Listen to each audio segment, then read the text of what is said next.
What is a missions trip? What is a missions trip? Yeah. Man. Is it missions trip or mission trip? Yeah. Okay. Yeah. So no, we're going on a mission singular trip. A mission singular trip? Mm-hmm. Mission trip. Okay. Or are you going on a missions trip? You know, I guess you could do it either way. Are there multiple missions honest. that you go on a trip for? Yeah, I guess that's the thing. It's like it could go either way. I'm Like, going on a mission trip, or tell one I'm going person on a about missions Jesus, trip, and then and eat then do cool like food, and then do like some humanitarian aid. go and, boogie boarding, and then well, yeah, okay.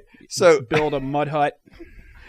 all right, so I'm gonna for me a missions trip. Okay, is Plural this time. All right, yeah, we're gonna do a plural. Who cares? All right, so and so we're gonna all right on a missions trip. Mm-hmm.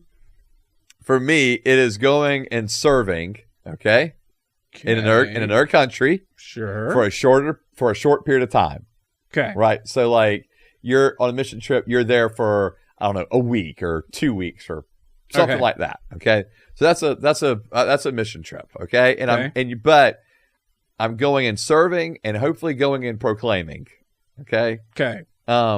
And the serving can look to me a couple of different ways. So it could be that you're going and serving a local church there, and you're partnering with the local church. They've invited you to come in, and it could be like I just got back from Colombia, and they invited me to come down there to speak at a leadership and pastors conference. Okay, so that's what I did. And you said yes and went.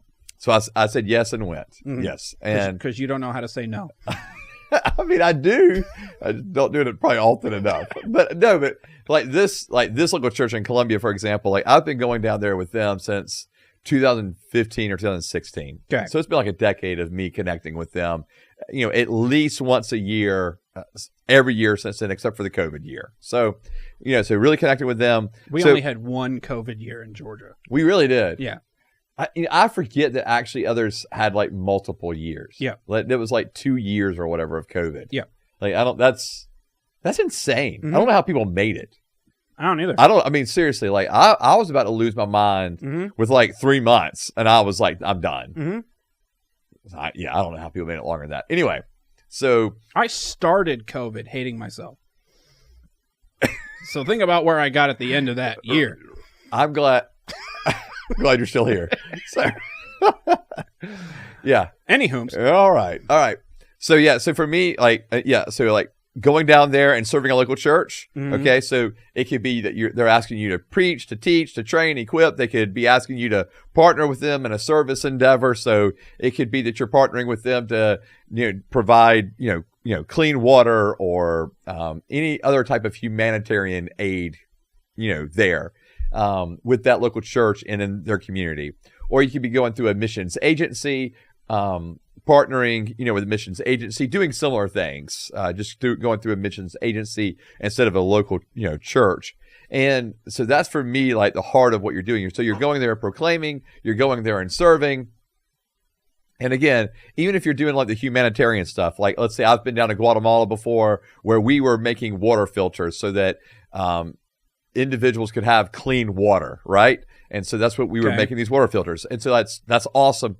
But then we were also going house to house and sharing Christ. And so I think there has to be, like, if you're going to be just serving, I don't want to say just serving, if you're going to be serving or doing some kind of humanitarian aid project, I would hope that you're also sharing the gospel. How'd you decide who got water and who got Christ?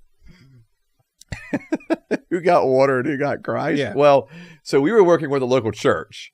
And so the local church was bringing in teams to provide or to make these water filters and to provide them in the villages they were working in. Okay. And so we were just going along like they said, these people, need water filters. Okay. So we would work and. So you can blame the church. So I can, 100%. Okay. Just blame for not giving water to everybody. Right. Their fault. No, I'm just kidding. Like they had a plan. And so every time a team was coming down, that team was just picking up where the other team left off. Oh, okay. Yeah.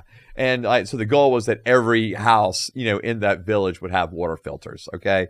So that was kind of the point. And And so, but then also we were going around and sharing Christ, that kind of thing, doing like vacation Bible school kind of activities and stuff with the kids, where we would do games, all that kind of stuff. But then again, also share Christ with the kids in the village. So I've been a part of all those kind of things, and I think to me that's awesome and wonderful, and I would consider that missions trip. I would not consider it a missions trip if I was just going to another country, maybe sharing a couple of times, or doing a project for a day or two, and then you spent like 5 days doing like tourist stuff. Like that's right.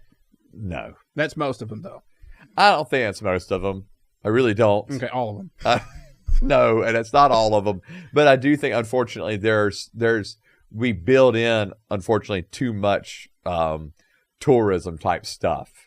There. Now, I will say this. One thing we've done instead of doing like the tourism type thing is taking a day where we go to, like on a Sunday, for example, you go to church with the local church family, but then afterwards you go out with the family. Like, so we were like, break our teams up into groups, and then those groups are paired with families from the churches, and they get to hang out with the families and get to know them. And I think that's a cool thing where they get to know the people they're working with. How? What do you mean how? Nobody speaks the same language. Yeah, I mean, you've got some of them, like they're speaking some English, and then some of our people speak Spanish, and we make sure we actually have at least one individual in each group that can communicate both ways. So.